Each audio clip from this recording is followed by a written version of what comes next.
മൂന്നാമത്തെ വാക്യം, 14-ാം 3-ാം വാക്യം. എങ്കിലും അവർ വായിച്ചു, എങ്കിലും അവർ വളരെ നാൾ അവിടെ താമസിച്ച് കർത്താവിനെ പറ്റി ധൈര്യപൂർവ്വം പ്രസംഗിച്ചു, ഇട്ടേച്ച് പോയില്ല.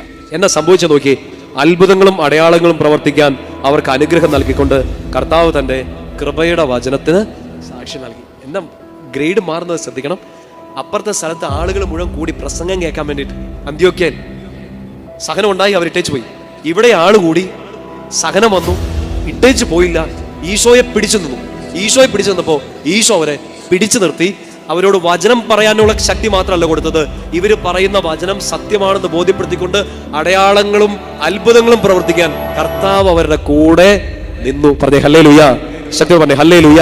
അതുകൊണ്ട് പിടിച്ചു നിൽക്കുകയല്ല, കർത്താവിൽ നീ പിടിച്ചു നിൽക്കുകയാണെങ്കിൽ, ആ ജോലി സ്ഥലത്ത്, ആ പഠിക്കുന്ന സ്ഥലത്ത്, ആ വീട്ടിൽ കർത്താവിൽ പിടിച്ചു നിൽക്കുകയാണെങ്കിൽ, നീ പിടിച്ചു നിന്നത് കർത്താവിനെയാണെന്ന് ബോധ്യപ്പെടുത്താൻ നിന്നെ ഒരു സാക്ഷ്യമാക്കി, നിന്നെ ഒരു അടയാളമാക്കി കർത്താവ് അവിടെ നേരെ നിർത്തും. പറഞ്ഞേ ഹല്ലേലൂയ, ശക്തി പറഞ്ഞേ ഹല്ലേലൂയ.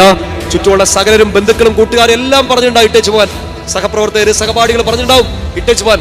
ഇല്ല, ഇട്ടേച്ച് പോയില്ല. എന്റെ കർത്താവ് എന്നെ ഇവിടെ നിർത്തിയതാണെങ്കിൽ കർത്താവിനെ പിടിച്ച് ഞാൻ ഇവിടെ നിൽക്കുന്നു പറഞ്ഞാൽ, നീ നിന്നത് കർത്താവിനെ പിടിച്ചാണെന്ന് ബോധ്യപ്പെടുത്തിക്കൊണ്ട് കർത്താവ് തന്നെ നിനക്ക് ഒരടയാളം തരും. നിന്നെ ഒരു അടയാളമാക്കി, നിന്നെ ഒരു സാക്ഷ്യമാക്കി മാറ്റും. എന്തിന്? നിന്റെ വിശ്വാസം കണ്ട് ഒരുപാട് പേര് ഈ വിശ്വാസത്തിലേക്ക് തിരിച്ചു വരാൻ, നിന്റെ പിടിച്ചു നിൽക്കൽ കണ്ടിട്ട് ഒരുപാട് പേർക്ക് പിടിച്ചു നിൽക്കാൻ വേണ്ടി.